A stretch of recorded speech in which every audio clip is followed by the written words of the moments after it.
né, responsável inclusive pela estrutura de montagem ali.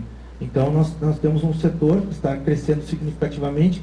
Nós podemos entregar um projeto turnkey, ou seja, desde o início até entregar o produto pronto para o cliente.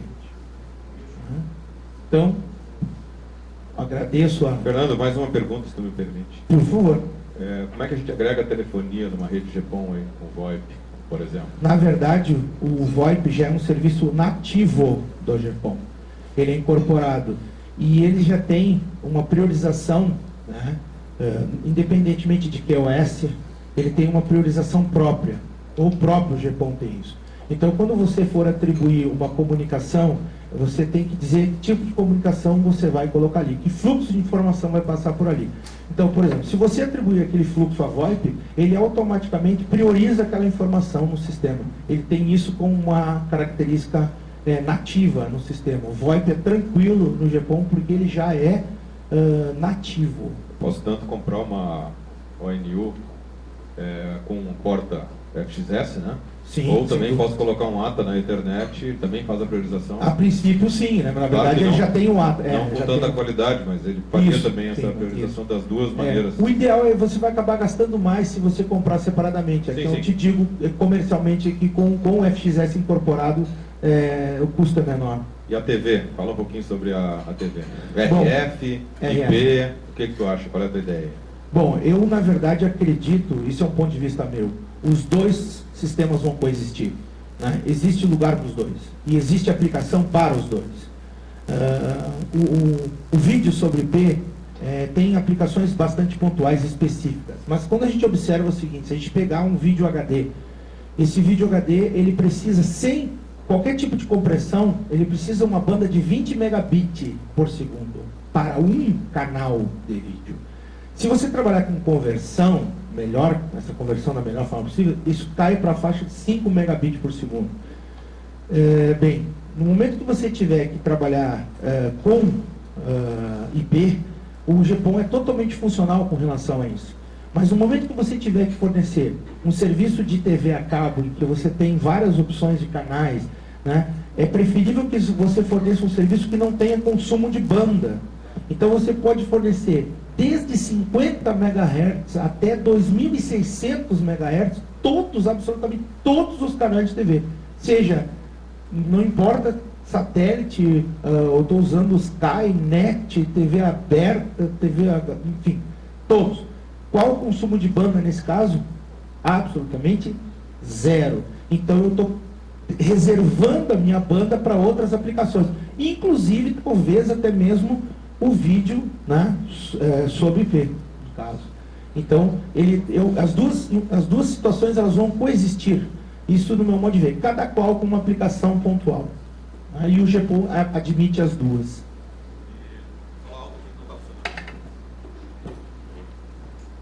Posso chegar com uma entrada de RF no condomínio e abrir numa central comunitária e espalhar a TV para o condomínio inteiro? Sim. Pode. O que você vai ter, a Parks tem os equipamentos para o GPON, e também ela fornece equipamentos de vídeo. Claro que se você for utilizar, você vai ter que ter um nível de sinal suficiente, quer dizer, uma ONU que vai abrir esse sinal, ela não vai ter potência suficiente para alimentar todo o prédio. Então você vai ter que colocar um dispositivo extra para poder amplificar essa informação, mas é plenamente possível. Central comum dessas de TV. Tudo bem, não tem problema nenhum. Eu ligo uma porta de RF e multiplico o condomínio. Tranquilo. Tá? Isso pode ser codificado ou não codificado, depende da opção. Claro, canais abertos não podem ser codificados. Se você trabalhar com TV a cabo, né, esse ATV, a Cable TV, se você trabalhar com isso, você vai geralmente ter canais codificados. Então lá vai exigir que haja um decodificador, ou seja, um set-top box na outra extremidade. Não sei se eu respondi. Poder pode, desde que eu tenha contrato para distribuidor. Com certeza, desde que eu tenho, que é o que eu estava falando, que estava sendo falado agora bem no início aí. Tem até uma questão jurídica sobre canais abertos. Se é aberto, por que não codificar? Com certeza. O que tu não pode é modificar a programação. Exatamente, isso não é permitido. O pessoal se confunde a codificação com a modificação da programação. Eu não posso inserir comercial meu na Globo. Isso. Isso eu não posso. Mas a menos que eu pague a Globo para isso, o RBS seria Mas o que a lei diz é o seguinte... Só que a lei menciona o seguinte, que se eu estiver vendendo esse serviço de vídeo, no momento que se eu tiver um sinal codificado e ele for, no caso, por exemplo, TV a cabo, não TV convencional aberta, se eu for bloquear esse sistema, a lei pede que eu faça o bloqueio, né? A lei pede que eu faça o bloqueio do canal, o canal pago e não o canal aberto. Na verdade, existe uma... Né? Propriedade exclusiva de vídeo não LT da parte. Bom, a gente observa que o EPON, né, que seria, entre aspas, o concorrente imediato do GPON, que tem banda com velocidade menor, overhead maior e outras características que o tornam um pouco inferior tecnologicamente ao GPON, né, ele também aceita o vídeo. Porém, ele não foi nativamente pensado para utilizar com vídeo. Quando ele foi imaginado para dados, e as outras situações foram sendo agregadas, inclusive o vídeo. O GPON, ele já foi pensado nessa estrutura em dados, voz e vídeo, triple play. E no caso da Parks, a gente optou, né, por facilitar ao máximo a vida do usuário e do nosso cliente, não necessariamente o usuário final, colocando estruturas que pudessem facilitar ao máximo o processo de instalação. Porque senão eu teria que colocar um ATA lá no cliente, teria que colocar um roteador Wi-Fi, teria que colocar lá um decodificador, um receptor do sinal de vídeo. Daqui a pouquinho eu tenho tanto equipamento na prateleira, né, e eu vou ter um gasto maior, vou ter um consumo energético maior, risco elétrico e além da estética, é claro. Né? Então a gente, pensando nisso, optou por integrar essas estruturas, por exemplo, portas FXS e até mesmo o vídeo integrado ao equipamento por uma questão de estética, de funcionalidade e de preço. Né? Isso foi o nosso objetivo. Né? Então ele já se encontra inserido no dispositivo. O vídeo é o caso, né? Ele já tem. E lá na OLT, tá? A OLT em si só, por si só, a recomendação, né, ela diz o seguinte, que não precisa ser inserido na OLT o sinal tem que ser inserido na linha. Então, eu posso instalar tranquilamente a minha linha unicamente para dados e depois inserir o vídeo, posteriormente, não precisa ser imediato. Né? Eu posso habilitar também o VoIP depois, não precisa ser no momento. Ele é independente, eu vou aproveitar essa linha ótica e vou usar alguns dispositivos de vídeo para adequar esse sinal e jogá-lo corretamente dentro dessa linha ótica. Mais uma perguntinha aqui do pessoal. Como é que o cliente pode trocar os canais de TV lá sentado no sofá? Tem que dar um controle remoto novo? Como é que é isso aí? Não, diretamente na TV, ou se for o caso de setup box, aí a partir do setup box. Mas aí com o controle do setup box. Com o controle do setup box, mas no caso da OLT, ele liga na entrada Cable TV ali da TV. Isso, se eu tiver... Já faz o scan dos canais e já tem... Exatamente, se eu colocar ele com essa condição, né, eu seleciono diretamente no televisor. Então não precisa mais nenhum equipamento. E uma saída de vídeo eu posso splitar dentro da casa do assinante? Exatamente, uma quantidade de vezes. Até 4, você pode splitar 4 vezes aquele. Aproveitando essa história das 4 vezes ali, fala um pouquinho para nós sobre IPTV em cima de GPON. E um exemplo aí, uma casa com 8 mega de internet, 4 televisões, uma em cada canal. Impossível. Impossível. Ou seja, se você pegar um cara que tem... porque hoje a gente não tem normalmente um ponto de recepção, a gente tem 2, 3 ou até 4. Então, se você pensar assim, se você tem isso nós pensamos em compressão, né? A melhor compressão possível, com qualidade. 5 megabits por segundo, se você tiver 4 canais, você já tem 20 megabits por segundo. Então, isso é literalmente impossível, porque daí não vai nem sobrar espaço nem para dados e muito menos para voz. Nem no GPON. Não tem no GPON. Essa banda, para essa condição, ela não é permitida. E o que acontece? O GPON me dá a flexibilidade de poder ter bandas muito altas, né? Fornecer bandas de quantidade, de velocidade para esse cliente. E flexibiliza essas possibilidades.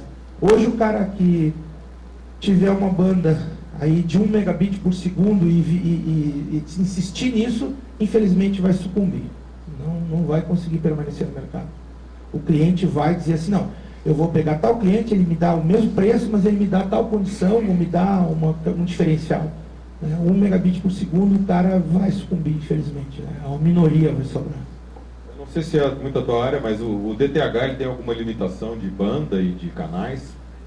HD, por exemplo, que o GPON não teria? Bom, eu não sei te responder, porque não é necessariamente a minha área, teria que se fazer uma avaliação.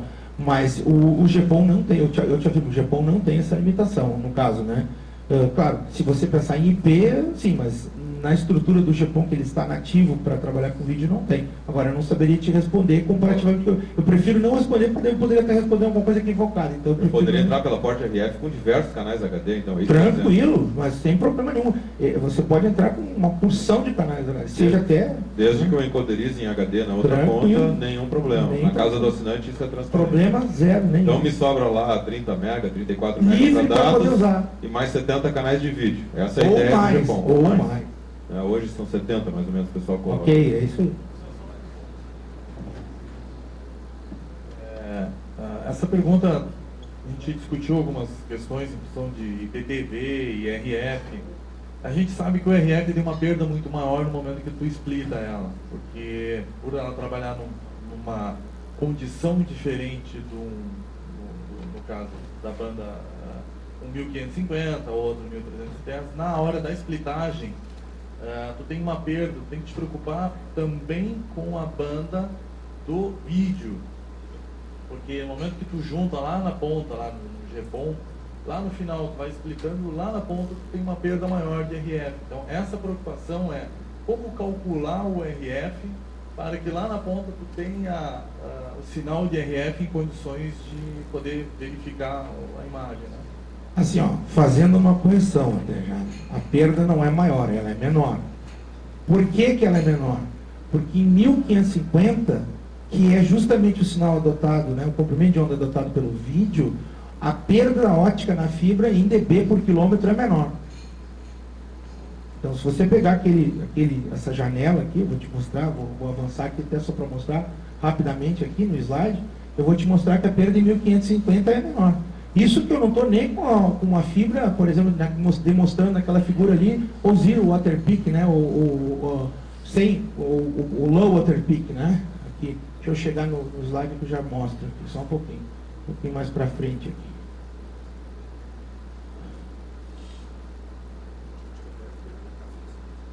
Mas eu vou esclarecer isso, só quero mostrar, só quero corrigir isso que foi dito, né?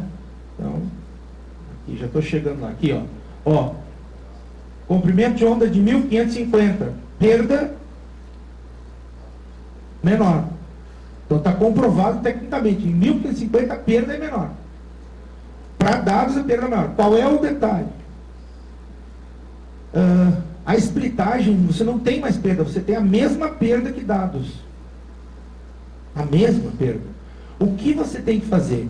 Você tem que jogar o sinal numa potência adequada na entrada, que é bem maior do que o sinal de dados, porque se você trabalhar com vídeo analógico, especialmente, né, ele é mais crítico, o vídeo puramente analógico. Então você tem que trabalhar com níveis de potência maior. Mas a perda resultante no processo é a mesma, aliás, é até menor, porque a fibra tem menos perda.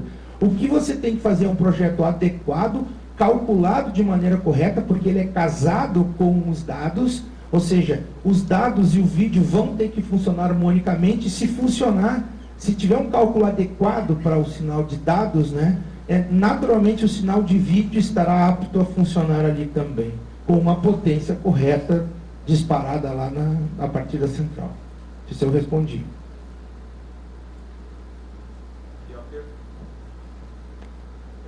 E a perda nos conectores é normal. O split para 4 vai perder aí 6 dB. As perdas são similares. O que acontece é que você tem que ter um cuidado maior com o tipo de conector utilizado. Tá. Se você usar você tem que usar um APC obrigatoriamente para vídeo, porque a perda de retorno ela é menor. Porque com uma potência maior, isso influenciará mais o processo. No caso de um condomínio, depois da saída de RF, eu posso usar aqueles amplificadores comuns. Normal, RF. Depois que eu desço a frequência, é RF normal. Normal, virou RF comum.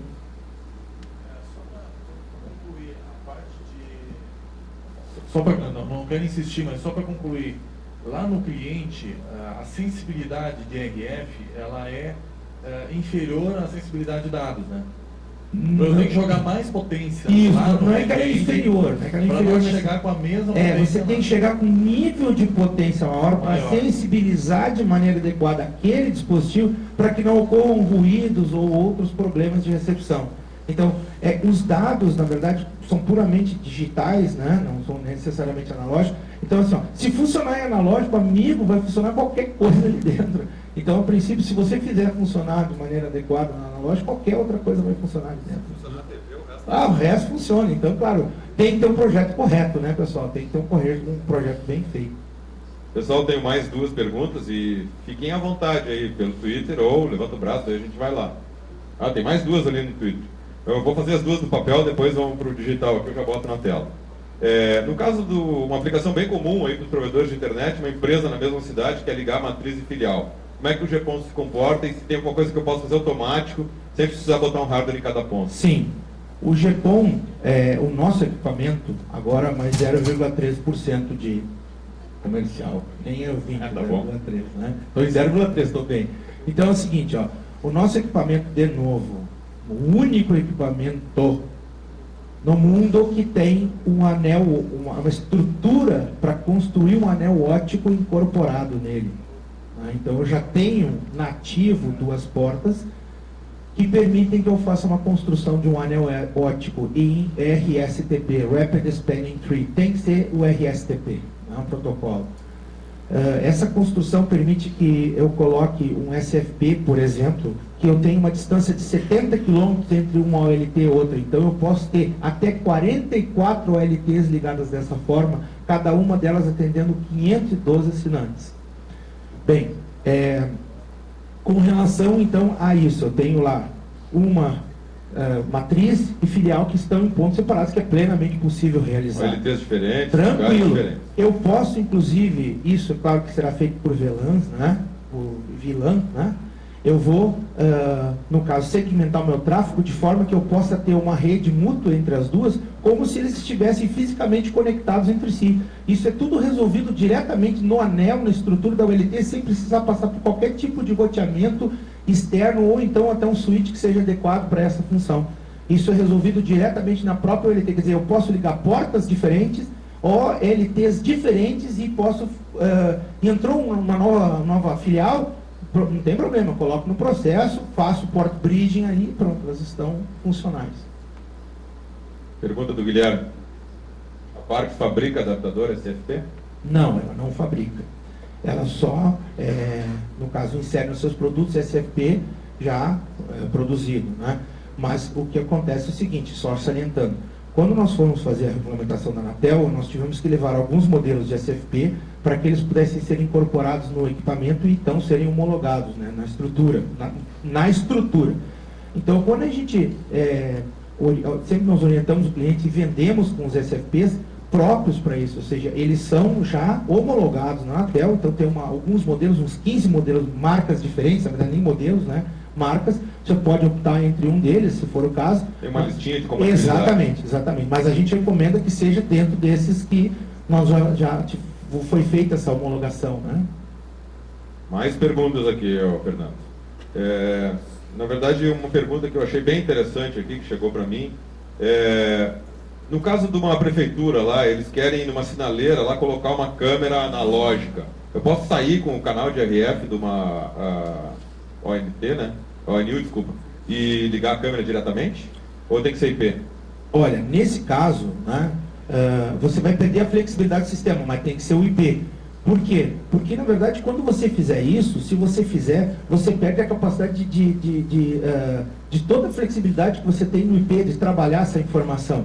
Mas, de qualquer forma, você pode colocar tranquilamente o sinal de vídeo ali dentro, de vídeo monitoramento, por exemplo, só que, claro, você vai perder toda a funcionalidade do IP e você vai, no caso, não permitir que você trabalhe no sinal, Lá da central, o cara consegue ver a imagem dessa câmera? Consegue, se você colocar, injetar ela num canal específico, o cara vai lá na TV, sintoniza o canal e está vendo, cara, porque ele não tem poder de ação sobre aquela estrutura, só de visualização. Sim, então, por exemplo, é uma IP, né? Então isso, eu tenho lá, por exemplo, num condomínio, e o cara diz, eu quero ver como é que está lá no barquinho. Então ele coloca lá, por exemplo, tem um mosaico, e aí tem os canais lá, e eu estou gerando aquilo, peguei aquela informação que foi gerada originalmente, basicamente via IP, e transformei em ref e joguei dentro do canal. Quem é que está chegando lá embaixo do seu prédio, por exemplo? Inclusive a gente estava conversando, teve um curso recentemente aí, e disse que os caras fizeram isso no edifício pessoal lá no Recife, né? E aí diz que tem o Big Brother, né? Isso aí. O pessoal diz que tem uma senhora que ela fica grudada na TV olhando só aquilo. É muito mais divertido que ver televisão. Aí o cara sai, ela liga para o portaria e diz, o cara saiu da portaria, ela começa a ficar nervosa. Dizer, então tem como fazer isso, tranquilamente, sem problema nenhum. Viu, a tecnologia é para todos, né? A grande vantagem de GEPON mais uma pergunta é essa, né, gente? Ela uma flexibilidade muito grande, né? Fernando, mais uma pergunta do mesmo assunto aí. Eu posso colocar uma solução de, além de telefonia, também de descagem rápida ou de interfone para os condôminos dentro do condomínio? Sem dúvida, lá foi feita nesse mesmo local, é um local onde tem, quantos, me ajuda, Fernanda, 4.000 ou 2.000? Ele é o maior condomínio da América Latina. Quantas pessoas? Ele é o maior condomínio da América Latina em 1 quilômetro. Ele tem 2.600 casas, em torno de 15 mil habitantes. Olha só, cara, 15 mil pessoas. E eles fizeram isso lá, justamente isso, interfonar, né? Inclusive estrutura de vídeo, né? Dentro aproveitando a fibra para isso, né? Jogando, é claro, dentro do comprimento de onda adequado, mas aproveitando a infraestrutura da fibra para poder fazer isso. É plenamente possível. Aliás, a fibra permite essa liberdade, né? Sim, e também mais uma curiosidade, né? Nesse condomínio eles têm serviços da Oi e da GVT. Então as pessoas que assinam a internet com esse grupo que colocou interfonia e tal lá dentro, então eles têm acesso, está em contrato, acesso a essas câmeras. Então, assim, quem está, mesmo que a Oi faça um preço melhor, eles não querem sair desse serviço, porque eles querem o Big Brother, eles querem mais câmeras dentro do condomínio. Então, essa pessoa veio no curso, né, para ver como que vai poder aplicar e começar a fibrar lá para colocar mais câmeras dentro do condomínio. Aliás, duas coisas que eu quero aproveitar para falar no gancho que ela disse, né? Primeira delas, vocês vejam a importância dessa estrutura, que a Vivo lá também tem, ela instalou 2 antenas dentro do condomínio para atender o pessoal do condomínio. Imaginem o poder desse condomínio, né? 15 mil telefones, né? Até eu. Com certeza, mas eu 2 vezes, então um sócio junto aqui nessa, né? Então, e o segundo, informação, assim, eu quero um gancho que a Fê falou, de curso. A gente promove lá na Parques, né, cursos de tecnologia GEPON. Esse curso ele tem evoluído bastante em conteúdo, né, em solidificação de conteúdos, e claro, aqui a gente só pôde falar assim de uma maneira que o tempo permite, né? Eu pude dar uma visão assim totalmente plana para vocês, né? Eu estou sobrevoando sobre o GEPON, eu não analisei detalhes mais aprofundados, né? Mas vocês estão convidados, se quiserem, então vocês falem aqui com as galpons, como fala, né? O girls pons, como fala o meu chefe lá, né? São essas aqui, né? E agendem, então, lá, olha, eu tenho interesse em fazer um curso e tal, são 2 dias em que a gente fica lá imerso na tecnologia, vocês estão convidados a comparecer lá na parte, almoçam com a gente lá, tem o lanche, permanecem lá. Né? Eu acho a melhor parte o lanche, para mim é a melhor parte, mas enfim, né? Já domina a tecnologia. Ok, gente, estão convidados. Pode fazer pergunta. Eu tenho mais uma aqui, pessoal, mas eu estou achando pequena a participação do pessoal aí. Tá? Eu tenho mais uma pergunta aqui, eu acho que eu até ia fazer essa pergunta eu mesmo, mas já fizeram aqui para mim, então eu vou aproveitar. Fernando, vamos trocar de lugar agora, tu senta lá e a gente senta aqui, né? A gente fica em pé aqui, desculpa. Se tu fosse um provedor de internet, como é que tu faria um projeto de GEPON? Explica um pouquinho para nós, como é que tu sairia com o cabo e qual é a tua ideia? Porque o pessoal às vezes comete um erro crasso que eu vejo o pessoal cometer, normalmente é sair com um único cabo, né, do seu provedor de acesso, Sim. Uma única fibra, né? Aí fica limitado a uma única OLT, né? E não pode expandir a rede, né? Tá bom. Então assim, já vou até aproveitar para falar o 0,4%. Posso? Tá? Então, assim, ó, a Parks, ela tem um serviço que nós prestamos. Então, vamos supor, vocês desejam implementar uma rede, né, óptica, naturalmente. Né?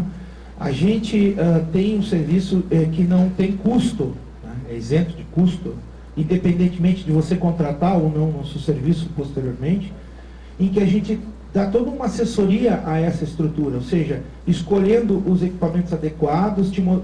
A única coisa que você tem que passar para nós é o seguinte: ó, eu vou colocar os usuários nos pontos fulano, as coordenadas lá no Google Earth, você passa um arquivo KMZ para nós, e nós montamos um pré-projeto, damos um quantitativo, e aí nós vamos avaliar dentro daquela condição qual é a condição mais econômica, mais viável e dentro das premissas que você determinar, como, por exemplo, até possível expansão futura, né?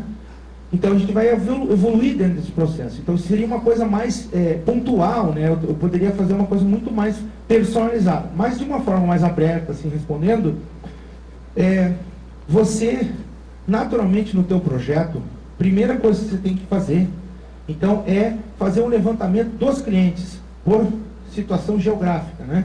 Ou seja, qual é a densidade de possíveis ou então assinantes, né? Futuros assinantes, para você definir por onde você vai seguir essa tua rede distribuída. E onde você vai, então, naqueles pontos específicos onde existe uma concentração de usuários, fazer a baixada para os seus clientes ou deixar isso previamente assinalado. Muitas vezes é melhor até ir até uma área mais densa e voltar um pouco. Com certeza. Às vezes o pessoal economizar um pouquinho de cabo, acaba botando o splitter no lugar errado. Não. O ideal é sempre, por isso que eu disse, um pré-projeto é uma coisa... Eu estou sendo irresponsável de falar de uma forma muito genérica aqui, né, e dizer, não, é assim. Não é. Depende do ponto de cada caso, né? Mas, assim, de uma forma bastante simples, você tem que escolher os cabos adequados, ou a quantidade de vias de fibra adequada. Ah, não, eu vou botar 36 vias. Para quê, cara? De repente aquela estrutura nunca vai evoluir daquilo ali, o número de usuários, você não vai usufruir daquela, vai desperdiçar dinheiro. Ah, não. Aqui se nós colocarmos 4 vias, então 4 vias vai alimentar todo mundo tranquilamente, ó. Então, sem problemas, nós podemos utilizar essa infraestrutura. Então, essa resposta, ela não depende, ela não é uma resposta simples e única. Ela depende de mais variáveis. Mas eu convido vocês, então, se caso haja essa necessidade, a gente, sem custo, gente, sem custo, não tem obrigação nenhuma. Nós fazemos um pré-projeto, passamos para vocês e damos, ó, você vai gastar isso e tal, né, tal, os investimentos e as necessidades. Fernando, minha última pergunta: o que precisa para começar uma rede GPON hoje? Além de comprar os ativos e os cabos, equipamentos de medição, fusão, fala um pouquinho para nós disso aí. Bom, se você optar por comprar, vamos dizer assim, desde o turnkey, né, desde o projeto inicial, então você pode fazer um contrato de manutenção desse teu sistema. A princípio, você precisa ter alguém responsável que faça o teu projeto de maneira adequada, profissional, 0,4% por 0,5%, um suporte técnico forte que possa te dar um atendimento adequado, né?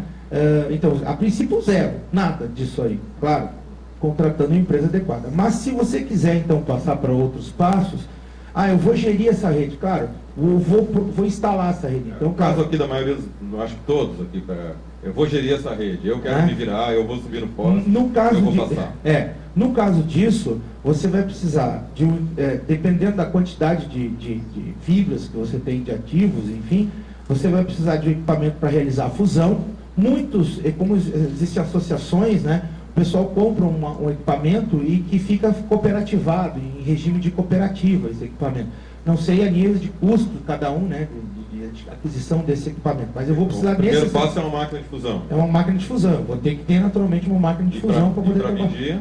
Eu vou ter que comprar uma TDR, pelo menos, para poder fazer a leitura disso. Isso, como eu disse, algumas cooperativas elas adquirem 2 ou 3 desses equipamentos para vários, né, assinantes, né, no caso, vários cooperativados, né, assinantes cooperativados, e aí então esses equipamentos eles são, digamos assim, gerenciados dentro desse processo aí. E aí um custo de manutenção e custo de aquisição bem menor, na verdade, né? É uma sugestão até. Terminando, antes de agradecer, qual é a importância do capricho na instalação? Gente, eu vou responder da seguinte forma. Alguém de vocês já fez algum raio-x aqui? Todos, né? O nome X era provisório. Eu respondi. A importância é total. Nunca faça o provisório vira definitivo. Sempre. Olha o X que eu acabei de falar. Ah, eu já tenho aqui na minha casa provisório. Está provisório vira definitivo, cara. Vai fazer, faça bem feito, comece essa rede de forma adequada, documente isso, porque daqui a pouquinho você começa a ter dor de cabeça, liga um cliente para você, ah, eu posso colocar não sei o que, o cara diz, não sei, ele começa lá, não tem como, tem que ter certeza, ele vai olhar, tem como, ou não tem como, né? Ou eu posso fazer assim, assado. Documente, faça processos bem feitos, projeto bem feito desde o começo é não ter dor de cabeça no futuro. Se deixar para fazer a coisa mal feita ou deixar o... Isso aí a gente vê depois. Muito mais caro mudar depois. Ah, com certeza a dor de cabeça não vai começar a dormir, deitar a cabeça no travesseiro, o cara vai ficar sempre preocupado. O Luciano já está querendo encerrar aqui. Pessoal, perguntem, aproveitem. O Fernando fala um pouquinho, pessoal, do remanejamento de fibras já existentes. Conheço pessoas que têm câmeras, né? E tem aquele nosso exemplo do cliente que pediu, tinha 12 vias passadas, né? Nós fizemos ocupadas todas, né? Isso. Bom, já vou tomar a iniciativa e vou falar sobre. Vai, fala. Nos procurou um cliente aqui do Sul, tá? Ele trabalha com câmeras. E uma rede aí, ele passou 12 vias e estava com todas as vias ocupadas, né? Então ele passou o plano de emendas lá da rede dele. Nós reestruturamos. Hoje ele ocupa 4 fibras só, continua com as 30 e poucas câmeras que ele tinha, vai acrescentar mais e ainda colocou 250 clientes em cima dessas 4 fibras. Seguinte, as outras 8 está lá, sobrando para ele colocar mais cliente. Então também pense nisso, quem tiver rede de fibra, né, tem muita coisa ponto a ponto, pensa um pouquinho antes de gastar mais dinheiro em colocar fibra, dá uma analisada, né, de repente envia para partes, ou os próprios técnicos, vocês participem do curso, aprendam como fazer essa splitagem dessa rede que vocês já tenham, e aproveitem o dinheiro que vocês já investiram, né? Não, de repente não investe de novo, passar mais redes de fibra, mas comece a investir em uma nova tecnologia aí na rede de vocês. Fernando e Fernanda, muito obrigado. Nós agradecemos em nome da Internet Sul, já te passo. Nós vamos fazer um intervalinho rápido, tá? Logo depois dos agradecimentos do Fernando aí, um intervalinho rápido, as considerações finais, 2 minutos, depois 10 minutinhos de intervalo, visitar aqui os nossos patrocinadores que gentilmente estão aqui mostrando seus produtos e tudo mais. E a gente começa com o Lierson, com rádios licenciados, e daqui a uns 12 minutos mais ou menos. Rapidinho mesmo, pessoal, senão a gente vai almoçar às 2 da tarde. Bom, gente, eu gostaria de agradecer a oportunidade de estar aqui com vocês, a gente poder discutir um pouquinho da tecnologia, né? Eu gostaria de encerrar dizendo o seguinte: nós não somos o país do futuro necessariamente, nós somos o futuro. O Brasil é exemplo em várias tecnologias que estão sendo utilizadas no mundo. Muita gente está vindo aqui buscar tecnologia, então nós temos capacidade, né? E se você é uma pessoa negativa, é uma pena, você tem que acreditar e olhar para o futuro. Então, eu acredito no futuro e quero compartilhar essa crença com vocês. Quero agradecer a oportunidade imensamente de estar aqui e eu gostaria de dizer para vocês assim: aproveitem a vida de vocês da melhor forma possível, porque o futuro depende do teu presente. Então, façam um bom presente e terão um bom futuro. Obrigado.